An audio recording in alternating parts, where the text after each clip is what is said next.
Good afternoon, and thank you for joining us. The Gilgo Beach investigation is perhaps the most well-known and complex that this department has ever undertaken. It is important that the families of these murder victims know that we remain steadfast in our commitment to deliver justice, and in doing so, give a sense of closure. When 4 bodies were found last December scattered along a remote New York beach, police figured they were dealing with a serial killer. Serial killers evolve. They change their MOs. They don't necessarily do the same thing all the time. We are hopeful that this photograph will bring somebody forward with information about the origin of that article. We're looking at that we could have a serial killer. She went into that area that night, hysterical, upset, overcome by the elements, and she expired. Some of the remains date back to 1996. What's common here is the dumping ground. A police officer and a cadaver dog were searching for a missing New Jersey prostitute who was last seen in the beach community in May of last year. We have this day at approximately 9:14 a.m. located a set of skeletal remains.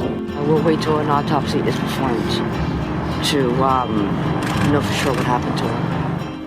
The search, again, was a targeted search. It was not a wide area search. It was related to GPS coordinates, points of interest that were given to us from the FBI from the high-resolution photography.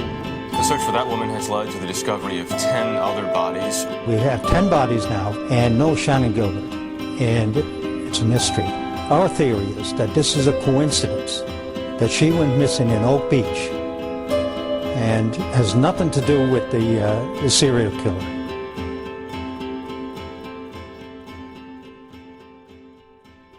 Hello and welcome to episode 2 of My Passion Case, a Slow Burn Media production. I'm your host, Bill Huffman, and on this week's episode, we will be taking a deep dive into the Gilgo Beach murders, aka the Long Island serial killer. And just this past Thursday, authorities held a press conference to show off new evidence in relation to the investigation. The Suffolk County Police on Long Island released photos of what it said could be a significant piece of evidence, a black leather belt with the letters WH or HM that had been found at the scene a decade ago. Now, authorities said they are confident the belt was handled by the killer because it did not belong to any of the victims. They released a photograph of the belt, and I will put the picture of the belt on the website. This is very interesting news since the case has kind of been cold for the past few years. Now, police must think there is a new opportunity to catch the killer because they also launched a new website, gilgonews.com, to collect new tips and information about the case.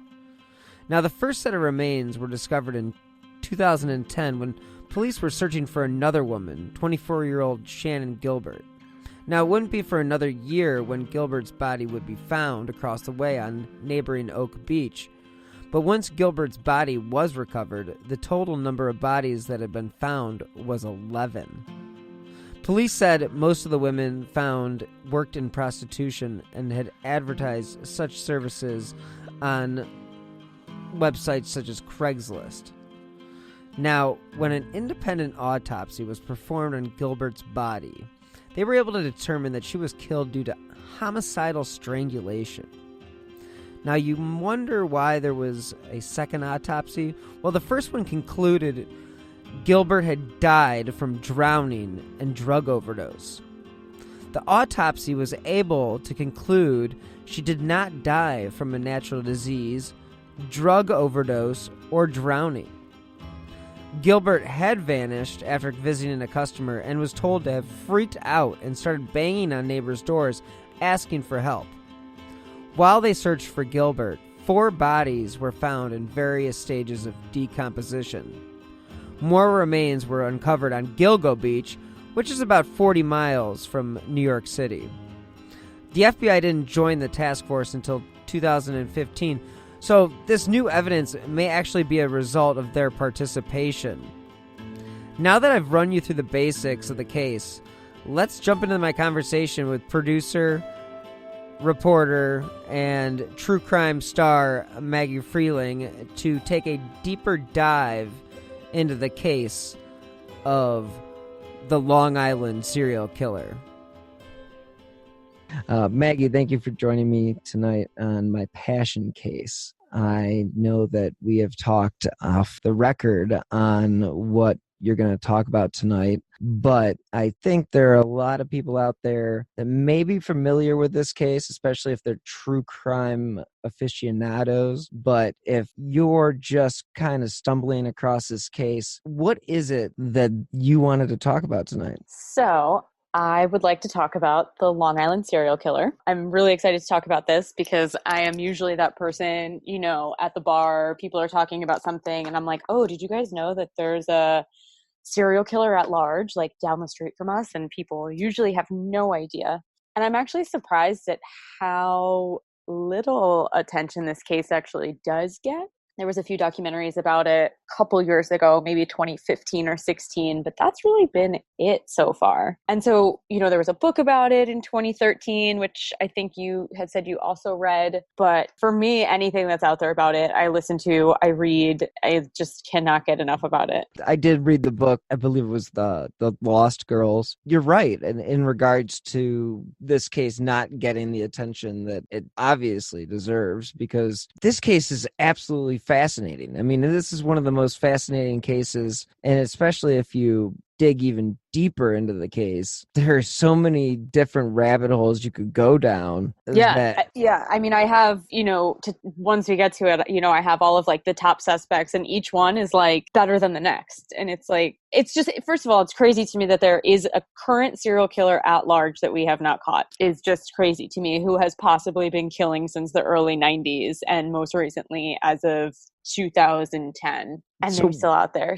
So I grew up on Long Island. So this is like, my hometown murder, basically. When the bodies were found, I think I was in college maybe. So I was like an adult. So it really stuck with me. And I grew up pretty close to Gilgo Beach, Jones Beach area where Ocean Parkway, where all of the bodies were found. Close enough that I'd gone to all those beaches. I grew up surfing. Gilgo Beach was like a hot spot. So like I knew this area. And even I remember, we'll get into it too. One of the houses over there where one of the girls was last seen before her body was found, the folks moved out of that home and the house went on the market. And my parents, I remember them talking about like, oh my gosh, this, gated community oceanfront home is selling for thousands of dollars cheaper than normal because it's, like a murder house. So that, and one of the suspects, I went to school with his son. So like, I've been very obsessed with this case since the bodies were first found. I mean, Long Island's a small place, I was going to Gilgo Beach. I went to high school, been to the house of one of the suspects. I lived close to the Pine Barrens where 2 torsos were found. Like this was like, everyone was talking like, could it be someone we know? Even at one point I was like,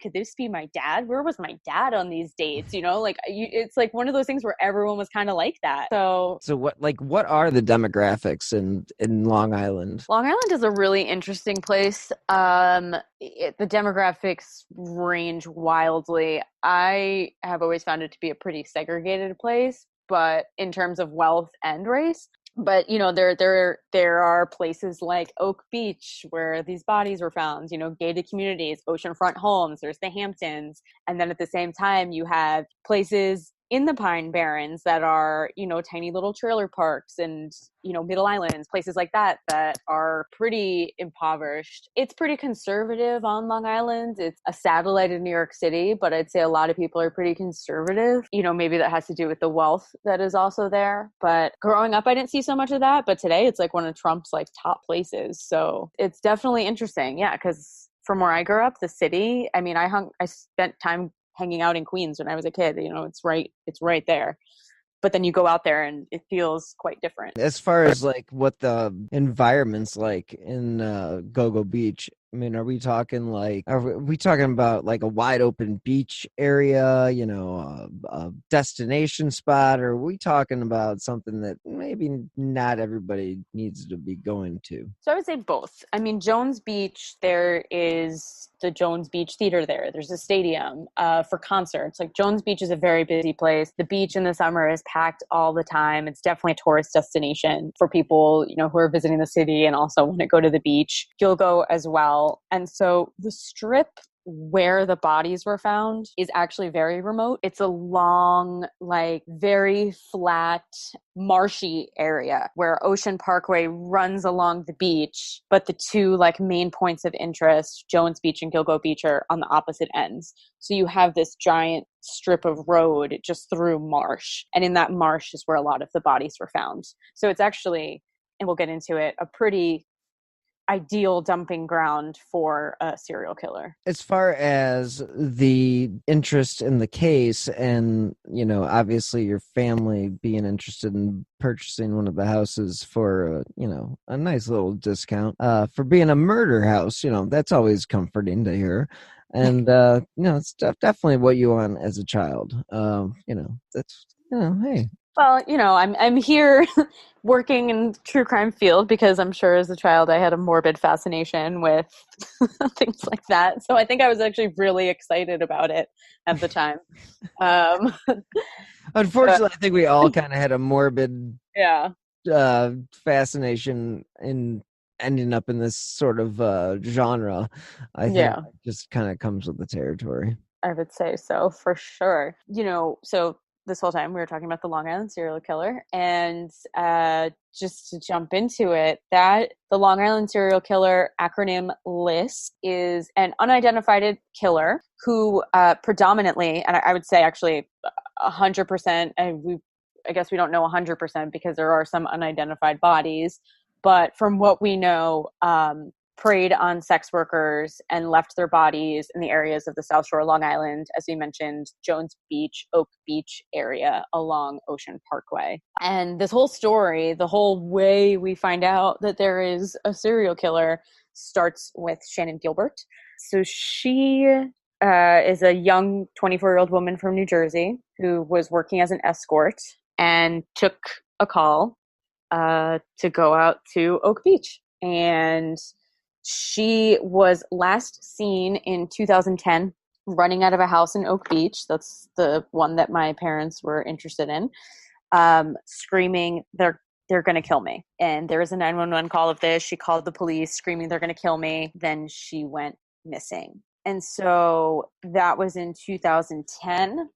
A few months later, during a search for her, the police in December of 2010, they're searching for Shannon, and they actually wind up finding 4 sets of human remains, women identified as sex workers, in burlap sacks. They're known as the Gilgo Beach 4. And they were Amberlynn Costello, Maureen Brainerd Barnes, Megan Waterman, and Melissa Bartholomew. And so that kind of started the whole thing when those 4 bodies were found. And obviously they had to continue searching for Shannon. And while doing that, they came across many bodies and body parts laid across Gilgo Beach. When they were doing the search, when Shannon first went missing, did they treat it like that? I mean, did they go out and like, oh, hey, we need to get some search parties put together and track this woman down? Did they treat it like that, or were they a little bit more flippant about her situation since she was,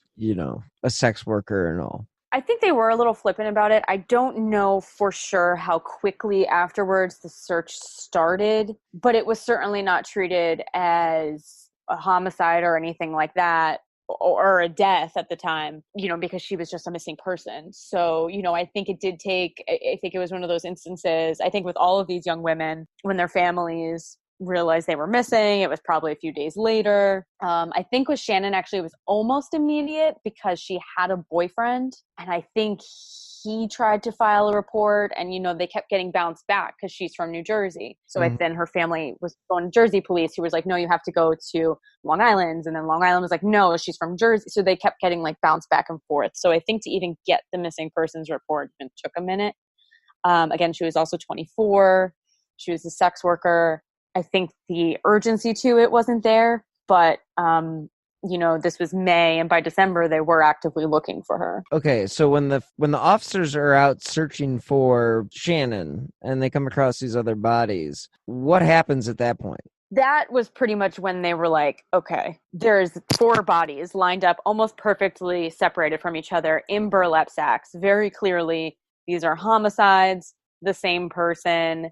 From there, they acknowledge that they're looking for a serial killer pretty quickly. So then as they're continuing to search, this was in December 2010. In March, they start finding skulls, hands, forearms, which they link to a torso that was found all the way out in Manorville, Long Island, which is a little bit further out, like towards the Hamptons. They linked these body parts to a torso that was found out there in 2003, so 7 years earlier. So now they're realizing, whoa, there are body parts scattered all over Long Island, and they're finding some of them now on Ocean Parkway during this search. So they're really searching now. They're like, what is out here? A month later, they find a man who is the only man found. He's actually currently still unidentified. He's known as unidentified Asian male, and he was wearing women's clothing. And then they find another skull, hands, and a foot linked to another Jane Doe in Manorville. And they still have not identified her. But again, those were more body parts linked to a torso found out in Manorville. So it was pretty, they were finding bodies and body parts through 2011. And I think overall they found 10 bodies and remains. And they believe the Long Island serial killer has murdered 10 to 16 people over a period of 20 years. So, yeah, because one of these, I think the Jane Doe, I think her body was found very early on in the 90s. So if they're associating that with Lisk, he's been killing for quite a while. My question, I guess, revolves around the body parts. Are those, how do I say this without sounding terrible, but would somebody be able to just be driving around, throwing them out the window? Is there enough distance between the road? I don't know. Is that something that they... That's a really good question. I don't know exactly where off of the road a lot of the parts were found. The Gilgo Beach 4, the women in the burlap, were actually found pretty close to the roadway. And so this brings up a very interesting point when talking about the suspect. And this is one of the theories, is that you're finding bodies, 4 bodies in burlap, evenly spaced apart on the road, like very close to the roadway. And then you're finding body parts, dismembered bodies, torsos, strewn across Long Island. And so there is a strong theory out there that this is actually 2 killers using the same dumping ground. And one is a trophy killer, the one who has the burlap and lays out these bodies so we can go by and visit, and he knows where they are. He kind of has this trophy garden.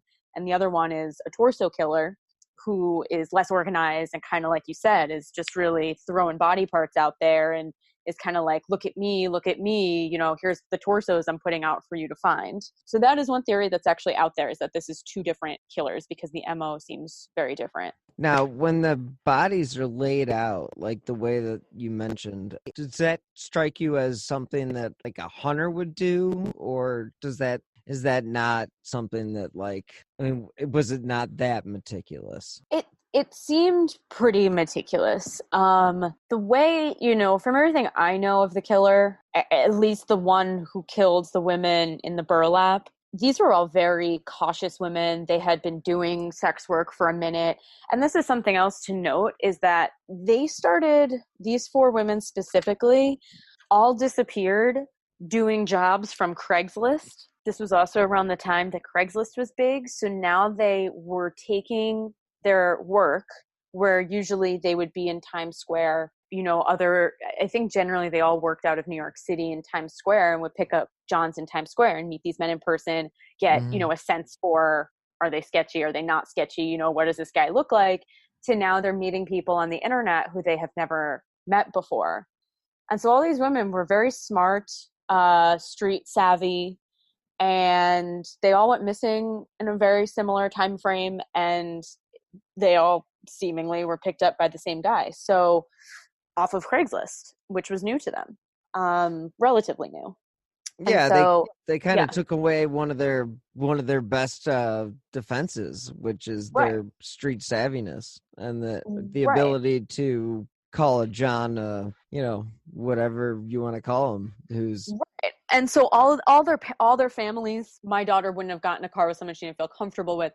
One of the women specifically went missing from a hotel out on Long Island, and her mom said, she had to have known this guy, or he had to make her feel so comfortable to be doing an out call, because usually she did in calls, to go there. She's like, I think he had been maybe one of her clients before or something like that. So, I do think this person, at least the trophy killer, was pretty charming or cunning. The New York Times put out, or according to the Times, a description of what the profile of the killer is. Mm-hmm. And this is what it is. He's most likely a white male in his 20s to mid 40s, so pretty young, who is very familiar with the South Shore of Long Island, has access to burlap sacks, which we'll get to later, and he may have detailed knowledge of law enforcement and is perhaps law enforcement or has ties to law enforcement, which has helped him avoid detection. We'll also get to that. So that's a pretty meticulous person, someone who may be law enforcement, has law enforcement background, he's pretty young, probably cunning, charming. It's definitely an interesting profile. You definitely think of, the Bundys of the world and the just the charisma of, any type of serial killer. I think that kind of comes with the ability to be a serial killer. As backwards as that may sound, I do think that is a skill that is sort of a necessity if you're going to really. That sounds terrible, but especially to I know a lot of people who have the impression that sex workers are out of it and they're druggies and blah blah blah. But like these women were very intuitive and very smart and very, street savvy. And so to be able to make them feel comfortable when their job is to know in an instant who should I get in this car with or not, and every day know that their lives are at risk, that I think this person was certainly charming, or at least, had a pretty good offer for them, probably offering a lot of money. You definitely come across, it was in the Lost Girls book that I was listening to about how they would judge, is that guy going to be able to actually afford to take me home, or afford to take me to where he's going to say he's going to take me, or is just some ruse to get me in this car and he's going to just straight up murder me? That's food for thought. Absolutely. It definitely is. So some of the victims, because this also goes to profiling. So as I mentioned, one of them is Asian male John Doe. He was wearing women's clothing, and that is doesn't really fit the profile so much. There's theories that maybe he was cross-dressing or was trans and fooled the John, and who just killed him out of anger. It wasn't like one of his trophy killings. It was more of like oh my gosh, I have to just get rid of you kind of killing. You pissed me off. Because similarly, there was a really young girl, a baby, I think. Yeah, she was like a baby, a couple of years old, that was found. So that's also pretty unusual for this killer, it seems, who's going for sex workers. So there's a Asian male in women's clothing, a baby, and then again the trophy garden versus the dismemberment. And so during all of this is being found over about a year span, and Shannon Gilbert is still missing. She's still missing during all of this. They're looking for her, and they're coming across a killing field, literally, on Long Island, and have yet to find her. How many bodies had they found at that point? I think before they found her, I think that was everyone, because I do think she was the last one found. So they find her. But it was a while, though, wasn't it? It was almost, they were doing a year vigil for her, and they found her. So it was almost exactly a year later that they found her. And she was pretty much right where she went missing. She was in the marsh behind the house of the John she had gone to and was last seen screaming and running from the house that they're going to kill me. Mm-hmm. She was a couple hundred yards, maybe only like 200 yards behind the house in the marsh. They found her clothing pretty much, it seems like she was stripping off clothing as she was running, and they found her body. And she's actually the only one that they haven't determined if the cause of death. So there's a lot of questions. Was she a victim of Lisk? Did she, was she on drugs and ran from the house and it had nothing to do with that? But coincidentally, because of her, we found all these other bodies. The family strongly believes it was a homicide. Unfortunately, the medical examiner cannot rule the cause of death for Shannon. So that's how it all started. Yeah, and I mean, when you're having like a bad trip, I can understand, like, okay, like let's say you took a bunch of acid or you took a bunch of whatever before you went to this guy's house, and then you get to the guy's house and then you freak the fuck out and you end up running through the fields or through they're not fields, you're literally running through shrubbery. Yeah, it was a marsh, and so they had said she drowned. It wasn't that deep, but then the argument is, well, she was on drugs and disoriented. But I think family members and people like that don't seem to think she was on anything. So the man whose house she was at is Joseph Brewer. Mm-hmm. He was the one who called her. He's the John. This is his house. I think he even said that they hadn't taken anything, or it's unclear. Maybe they just did cocaine, which would not put you in that kind of state. So he was cleared as a suspect.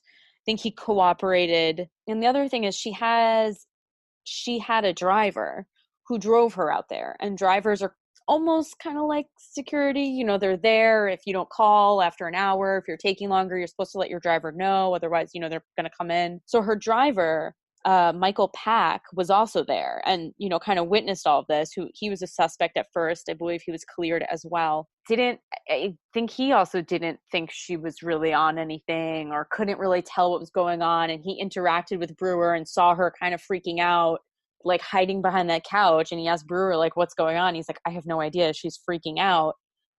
I mean, her situation is really bizarre. Maybe she was having like some sort of, psychotic episode. Like her situation seems very bizarre.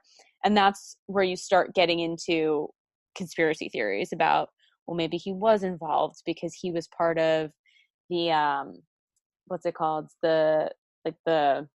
It's a little community. So he was on like the community board in this little, the Kiwanis and he's Club friends, or the, yeah, like whatever that is. So he was like the big shot and he's got all the ins, and then it's like everyone's covering up for him around there, and maybe he didn't kill her, but one of his buddies like grabbed her when she ran away. And right. So, you start getting into the conspiracy theories down there.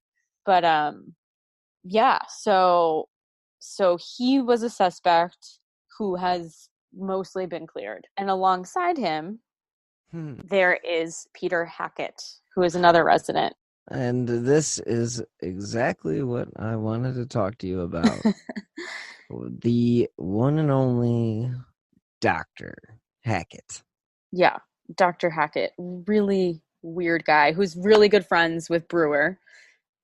Again, they were on this, whatever community board, hot shots in the neighborhood. He's like the neighborhood doctor. And so I think people need to understand when we're talking about like this community, like, I'm not talking about, Bushwick in New York City. I'm talking about like a very remote, gated off community. There was, maybe 100 people living in this community out on a beach. So they're pretty insular among each other. So they were friends. They hung out. He's the doctor. If someone's having an issue, of course there's a hospital. It's not, we're not in the desert, but if you got a stomach ache, you're going to go to him and get whatever. He was like that guy, or proclaims to be that guy. And I think he even said like he didn't know why he wasn't called that night, because he would have helped Shannon. I do remember that. I do remember that line. Like, yeah, no, yeah, don't say that. Yeah. So he comes into play because he calls Shannon Gilbert's mom. Allegedly. He allegedly calls Shannon Gilbert's mom and says that he took care of her that night and that he ran a home for wayward girls. And then he calls her again, saying that he didn't have any contact with Shannon. And so he virtually inserts himself into this case. No one ever would have talked to him, acknowledged him, at all, except for the fact that he now suddenly inserts himself in this case. So does he run a home for wayward girls? I think that was made up. Also very creepy. He had has a wife. Their house was pretty small from what I know. I don't think the wife knew about this home for wayward girls at all, if it was a thing. So yeah, he walks like a duck. He's a very weird guy. Let's just be honest. There was no. No. And so now it's this weird thing where, Shannon's mom is like, this freaking maniac guy calls me and says all these things. And then he's like, I never said these things. So the police obviously look at him as a suspect, but he was cleared.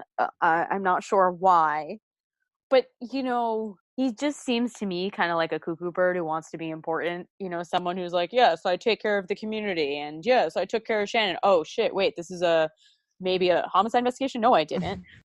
I don't think he's a legitimate suspect, but he is certainly a weird guy. He's certainly friends with Joseph Brewer. There were definitely people in the community who thought they were in on something together. Am I wrong to picture him with like the classic doctor leather carrying case with his little stethoscope, and he's gonna come by and do a house call, and this guy sounds... I mean, have you seen him? Have you seen what he looks like?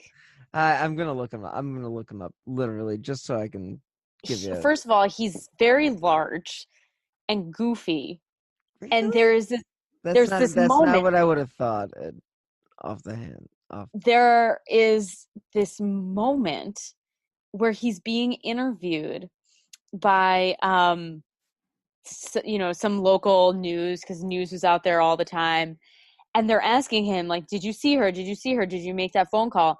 And he suddenly fakes or looks like he's having some sort of like heart attack or panic attack, which he pretty clearly faked just to like get out of answering the question. Like, he's a very bizarre dude. Yeah, that's a weird looking cat. So I think he's just weird and has like a very I need to be important kind of situation going on. And so that also leads us to the phone call that Melissa Bartholomew's sister got. She's one of the Gilgo Beach Four. Okay. Her sister got a phone call from Melissa's phone. They did get a phone call from her phone, but I don't know if this was the call or not. The family was harassed a few times, but the killer did have Melissa's phone at one point and called from it. And one of the times he called the sister, the younger sister, Amanda, he called and said, "Are you a whore like your sister?" And so that family actually had contact with the killer, which is really bizarre. And I don't think anyone else had received taunting phone calls, but they did.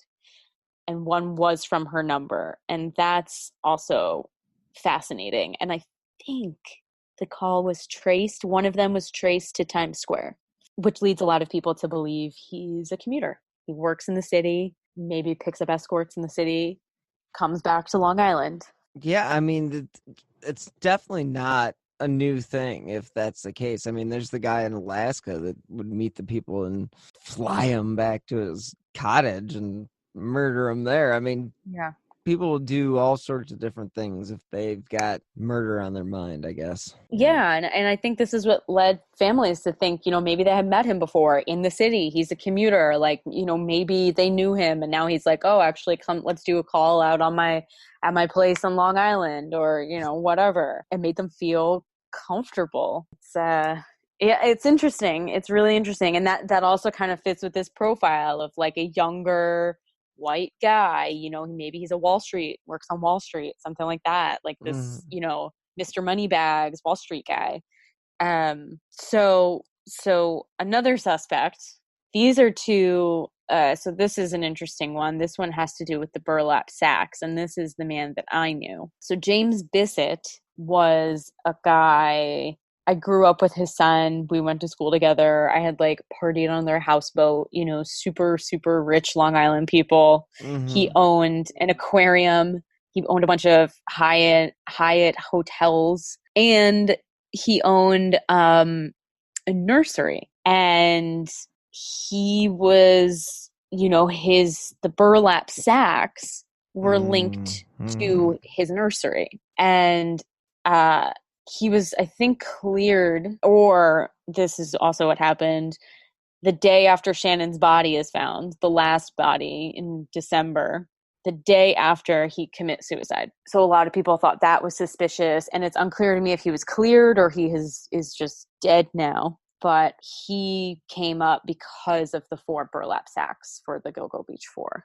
Well, my first job was working at a greenhouse, and yeah, those burlap sacks, I mean, they're pretty much used for everything and anything. As far as... and that's why it's kind of unclear to me. Like the suspect profile says has access to burlap sacks. I mean, kids use burlap sacks for potato sack races. Like, I guess I don't know the exact kind of burlap it was. Maybe it was different, but I feel like you could go to any nursery and buy burlap sacks. But that's why it's unclear to me why it was specifically him that was linked, because this is in Port Jefferson. This is where I grew up. I had gone to this nursery a million times. Like, this is where everyone in my town got flowers. It's not that close to Gilgo Beach. So again, either this person is James Bissett or is out in Port Jeff, probably about an hour from where the bodies were found, buying burlap sacks. It's unclear to me why it was specifically this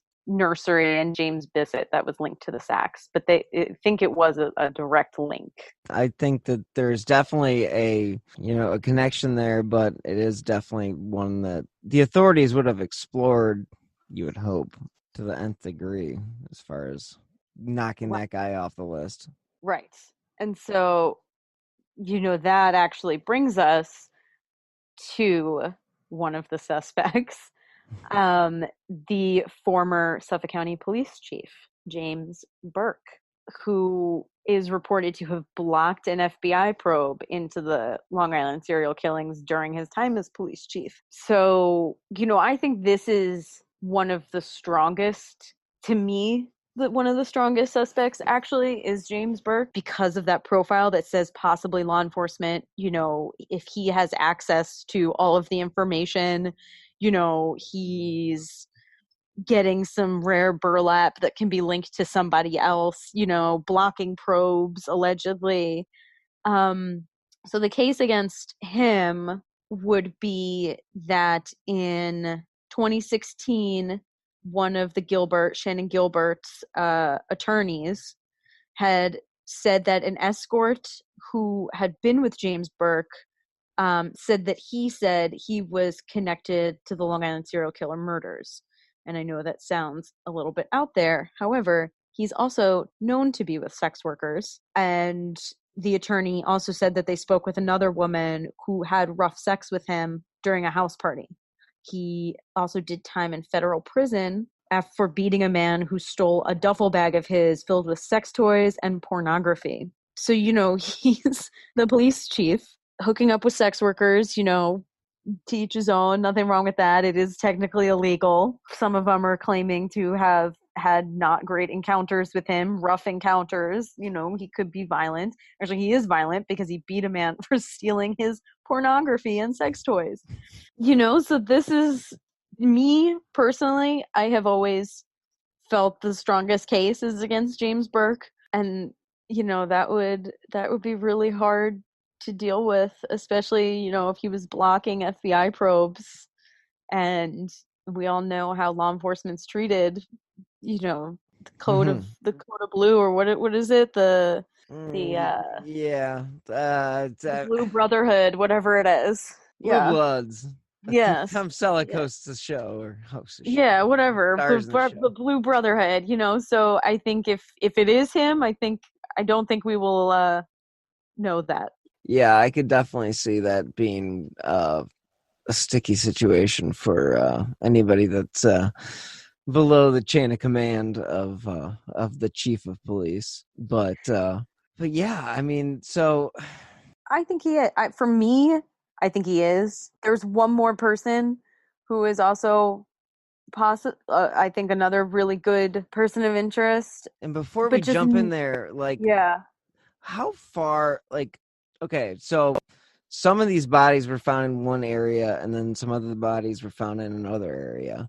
Mm-hmm. What was the distance between the bodies, the one site and the other site? So the distance, let's see, I can do a quick Google search for that. So when we're talking bodies, because there was the 2 torsos found out in Manorville, which probably over an hour away. So let me look. I'm going to do Manorville and the directions to... Yeah, because I just know that So that's about an hour. And then Oak Beach to Jones Beach is pretty close. It's like we're talking like a couple miles. I don't know. I mean, it does make you wonder, how many different serial killers you have going on. Yeah, I mean... So yeah, it's 12 miles between Oak Beach and Jones Beach on Ocean Parkway, where the most of the bodies and body parts were found. So the Suffolk police officially, they changed it changed based on the DA and the chief of police. I think the official statement from them now is that they're looking for one serial killer, because I think at one time the DA said they were looking for 2 killers, and I think it was a back and forth for a bit over how many killers they were looking for. I think currently they're looking for 1 killer. But I mean, as someone like you who, you're into this stuff and I'm into this stuff, I mean, it is kind of strange to have 2 completely different MOs. Yeah. I mean, definitely seems like, okay, let's say it's the same person, play devil's advocate and just say it's the same person, and he changed his MO. I mean, is it possible? Yeah. But is it more likely that somebody else is also just, committing crimes in the same area? I mean, it's not like we're dumping bodies in downtown Manhattan, Right. This is a technically, and you can back me up on this, I guess. I mean, you would consider this a rural area for the state. Oh, it's definitely rural. Yeah. So it's not like, I mean, we're talking a beach. So this is a barrier island. mm-hmm. For anyone who has heard of, Fire Island. We're talking about an island. Like, the beach isn't even connected to Long Island. These are very thin barrier islands. So even to get to some of these places, Oak Beach and Jones Beach, you could go over a bridge, but the other parts of the island, you need to take a ferry. Like, we're talking like an island. So it's remote. It's literally the perfect dumping ground. And it makes me wonder, how much of it was missed. I mean, Shannon's body, that area had been searched before, and they missed her. So how many other bodies are out there? Yeah, so is it like thicket, or I guess that's not even necessarily the word, but it's marsh. It's marshland. It's marshland. So I mean, I think of marshland, I think of Key West, and so I think of mangroves and that kind of shit. But that's obviously the South. So I guess as far as New York and Long Island, marshy areas, I mean, we're talking pretty heavy duty pricker bushes and wild tree. I mean, isn't that the type of atmosphere we're talking about, or environment we're talking about? Yeah. It's not like it's an open field or an open It kind of is. That there's no trees. Okay. There really aren't any dunes because it's pretty flat. But okay, so if you search Oak Beach Mm-hmm. in your map, and you can put your little Google guide down, and you can literally see the spots where the bodies are found. There's nothing there. But So I mean, like if you search Oak Beach and then Jones Beach, put your little guy like right in the middle on that strip of road, and that's like where most of the bodies were found, along Ocean Parkway.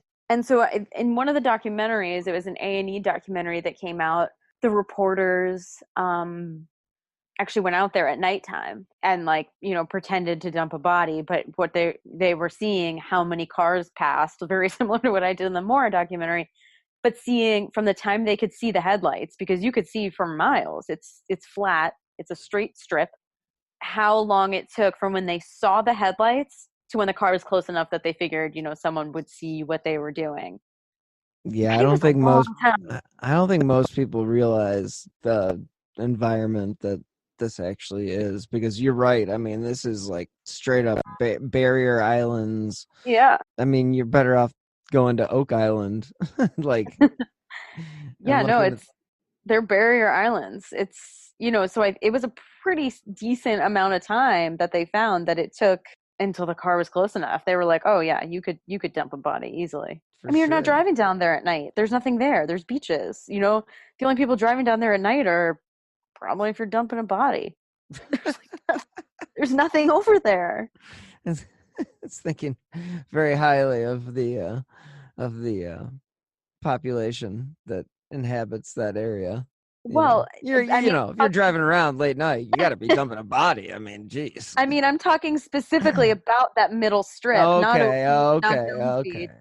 That like middle strip between the two, where there isn't a town or like a community. It's like there's 12 miles of what are you doing out here? Like, you have to know the area.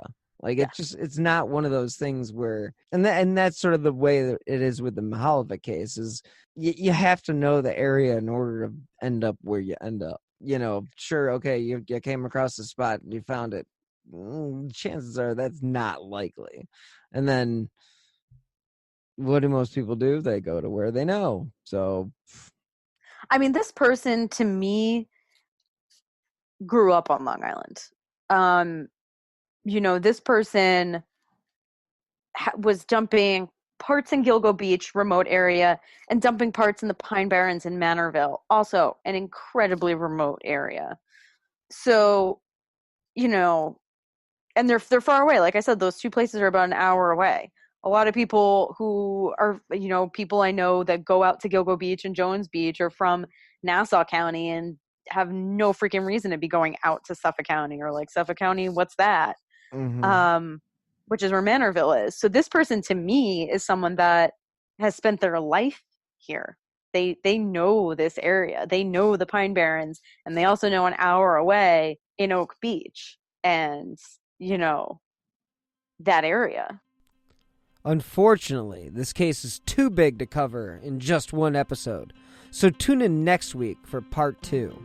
Meanwhile, thank you so much to Maggie from Missing Maura Murray, NPR Latino USA, Crawl Space, and basically everything true crime. And thank you, the listener, for tuning in to my new show, My Passion Case. I will be dropping new episodes every Monday, wherever you get your favorite shows. If you enjoy My Passion Case, you can help support the podcast by clicking on the donate button on the right-hand side of slowburnmedia.com. That is slow minus the W. Or via the Venmo app with my username @BillHuffman3. Any amount is appreciated, and it really does help keep the podcast running. I will also be representing Who Killed and My Passion Case on Podcast Row at CrimeCon 2020 in Orlando, May 1st through the 3rd this year. I look forward to talking with the listeners about the cases I have covered and the cases that interest you. If you do enjoy this podcast, you can always leave a 5-star review on Apple Podcasts or wherever you listen to shows, because that does help keep these cases in the spotlight. As a reminder, you can follow me on Twitter @BillHuffman3. I will have updates on new shows as well as new episodes. And again, thank you so much for listening. And until next time, be safe.